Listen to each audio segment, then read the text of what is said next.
नमस्कार साथीहरु, आजको दिनमा हामीले कम्पाउन्ड इन्ट्रेस्ट सम्बन्धी सल्भ एक्जाम्पल हेर्न गइराख्यौं। ल बढौं त स्क्रिनतिर। जसरी क्वेशन हेर्न सक्नुहुन्छ, find the difference between the simple interest and compound interest of 32,000 at the rate of 5% per annum for 3 years भन्न गइराख्यौं। त हामीले पहिला यसको सिम्पल इन्ट्रेस्ट झिकौं। सिम्पल इन्ट्रेस्ट को फर्मुला ह P into T into R upon 100। P कति देह 32,000 into T कति है 5 into 3 upon 0 gets cancel। हाम्रो आंसर आउँछ 320 into 5 into 3 4,800 रुपीस हुन जान्छ। नाउ कंपाउंड इंट्रेस्ट झिक्नको लागि हाम्रो फर्मुला P ब्रैकेट में 1 plus R upon 100 raised to T minus 1। P बाहिर राख। P छ हाम्रो कति 32,000 बाहिर राख्छु मैले। पहिले यसलाई सल्भ गर्छौं हामीले। 1 रेड दे 5 रेज टू 3 भने हो माइनस 1। यसलाई सल्भ गरौँ हामीले। 32,000 यसको हुन्छ 105 अपॉन 100 3 टाइम्स क्यूब गरौँ माइनस 1 हुन जान्छ।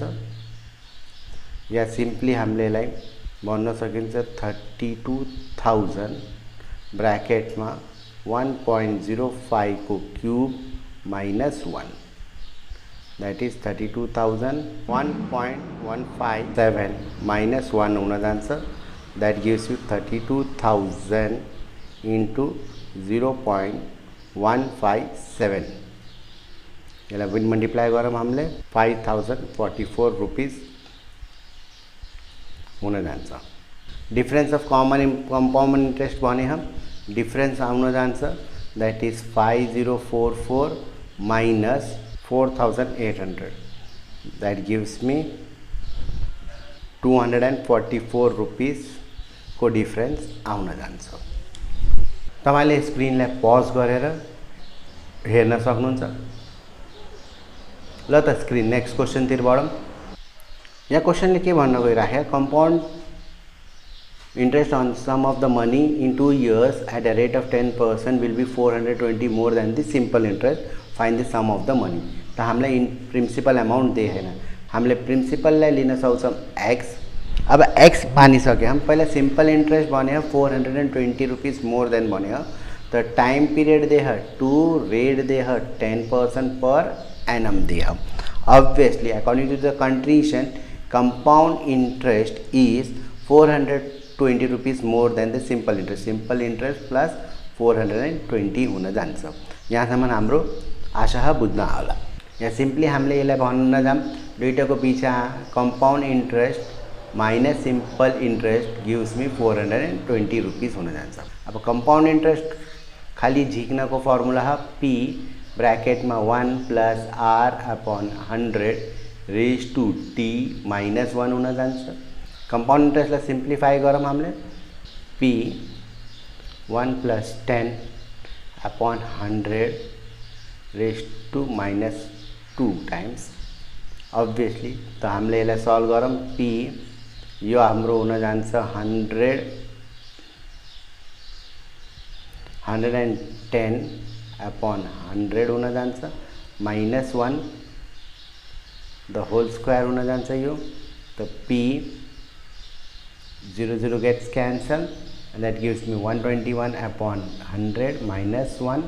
simply P 121 minus 100 अपॉन 100 हुन जान्छ। या हामीले भन्न सकिन्छ 21 P अपॉन 100 हो। सिम्पल इंट्रेस्ट को फर्मुला थपौं हामीले। P थाहा हैन, T हामीलाई 2 इयर्स भने हो upon 10 that gives me upon 100 0 gets cancel 1 ज 5 दैट इज P अपॉन 5 आउन जान्छ। अब हामीले भर्खर एउटा फर्मुला जी बनाएको थियौं CI minus SI is equals to 420 21 P upon 100 minus P upon 5 is equals to 420 भन्न सकिन्छ। यसलाई सल्भ गरौँ, यसलाई 20 ले तल माथि मल्टिप्लाई गरौँ। हस्, this gives me 100 and 21 p minus 20p हुन जान्छ यहाँ 420।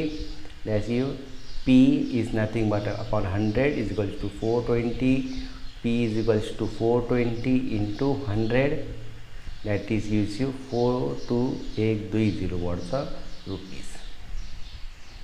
Hence the principal amount is 42,000 आउन जान्छ।